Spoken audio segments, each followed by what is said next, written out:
Sebelumnya, selamat pagi. Namo Buddhaya. Selamat datang kembali di pembelajaran online mata pelajaran Pendidikan Agama Buddha. Pada hari ini, kita akan membahas materi tentang pengorbanan Bodhisatta. Tujuan pembelajaran adalah siswa dapat terinspirasi dari kisah pengorbanan Bodhisatta dalam melatih 10 kesempurnaan. Lalu, siapakah Bodhisatta? Apakah anak-anak ada yang tahu siapa Bodhisatta itu? Bodhisatta adalah bakal Buddha, yaitu makhluk yang akan menjadi Buddha. Pangeran Gotama adalah Bodhisatta yang akan menjadi Buddha Gotama. Beliau rela meninggalkan keluarga, istana, dan kerajaannya demi kebahagiaan semua makhluk. Bodhisatta memiliki cita-cita untuk menolong banyak makhluk agar bebas dari derita dan bisa mencapai kebahagiaan. Lalu, bagaimana Bodhisatta bisa menjadi Buddha? Bodhisatta bisa menjadi Buddha dengan tekun melatih diri untuk menjadi sempurna. Bodhisatta melatih 10 kesempurnaan atau parami. Apa saja 10 parami itu? Yang pertama adalah kedermawanan. Anak Buddhis yang dermawan adalah anak Buddhis yang gemar memberi. Memberi tanpa mengharap balasan, yaitu memberi dengan hati yang tulus. Orang yang gemar memberi akan mendapat buah karma baik dan akan hidup bahagia. Contohnya, kita memberi dana kepada Bhikkhu Sangha. Yang kedua adalah kebajikan. Anak Buddhis yang bermoral adalah anak Buddhis yang menghindari perbuatan jahat dan selalu berbuat kebaikan. Berbuat baik kepada siapa saja, kapan saja, dan di mana saja. Contohnya, kita membantu teman yang terjatuh. Yang ketiga adalah pelepasan. Sebagai anak Buddhis, kita harus bisa melepas, yaitu rela tidak melakukan sesuatu demi tujuan yang lebih mulia. Contohnya, saat hari Minggu, kita melepas kesenangan bermain demi mengikuti kegiatan kebaktian di wihara. Yang keempat adalah kebijaksanaan.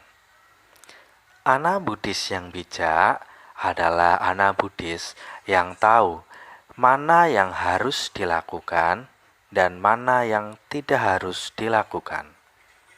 Kita harus rajin belajar dhamma dan mendengar nasihat orang tua agar menjadi bijaksana. Contohnya, sebagai siswa, kita harus tahu kapan waktunya kita belajar dan kapan waktunya kita bermain. Yang kelima adalah daya upaya. Anak Buddhis harus memiliki daya upaya, yaitu tekun dalam belajar maupun bekerja. Orang yang penuh daya upaya pantang menyerah, meskipun banyak tantangan dan kesulitan. Contohnya, saat kita ingin menjadi anak yang pintar dan berprestasi, kita harus tekun belajar setiap harinya untuk mencapai cita-cita kita. Yang keenam adalah kesabaran. Anak Buddhis harus memiliki kesabaran. Sabar artinya menerima segala sesuatu dengan tenang. Orang yang sabar tidak pernah mengeluh, telaten, dan terkendali setiap saat.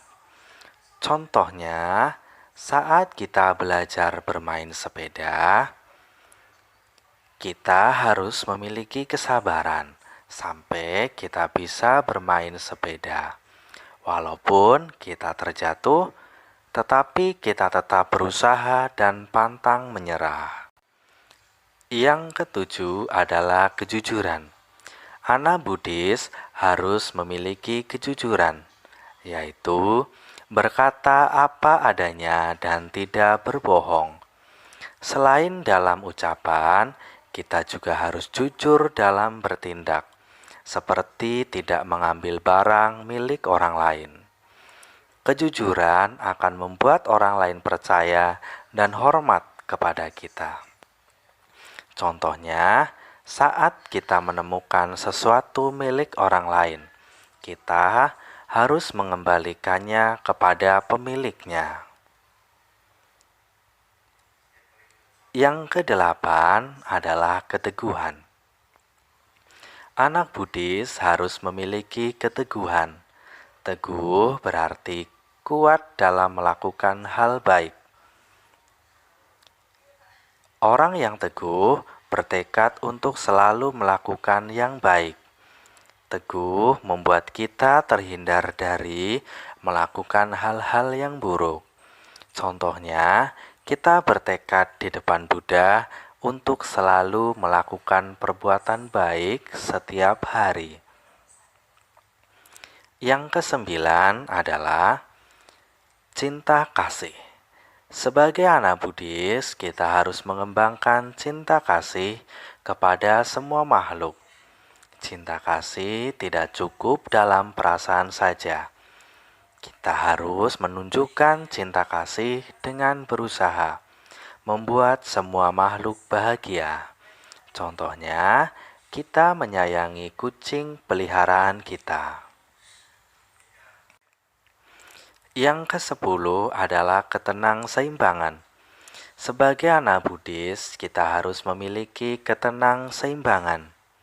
Sikap ketenangseimbangan berarti tidak mudah marah atau sedih. Anak yang tenang seimbang juga tidak senang berlebihan atau selalu merasa bahagia dan bersyukur. Namun, tidak merayakan kebahagiaan dengan berlebihan. Contohnya, ketika kita tetap bersikap tenang saat diejek oleh teman kita. Selain memupuk sifat sempurna, Bodhisatta juga berkorban. Sebelum menjadi Buddha, Bodhisattva mengorbankan kerajaan, hidup, dan tubuhnya untuk mencapai cita-citanya. Kesimpulan, sebagai anak Buddhis, kita dapat melatih 10 kesempurnaan dalam kehidupan sehari-hari untuk bisa menjadi Buddha. Dengan melatih 10 kesempurnaan, hidup kita akan menjadi lebih baik dan bahagia. Selanjutnya, silakan anak-anak mengerjakan tugas mandiri di samping ini dengan mengisi kotak kosong dengan huruf yang tepat. Kata apa saja yang terbentuk oleh kotak yang berwarna kuning? Jawaban ditulis di buku masing-masing dan dikirimkan ke subject teacher secara pribadi. Demikian pembelajaran hari ini tentang pengorbanan Bodhisatta. Terima kasih atas perhatian anak-anak. Selamat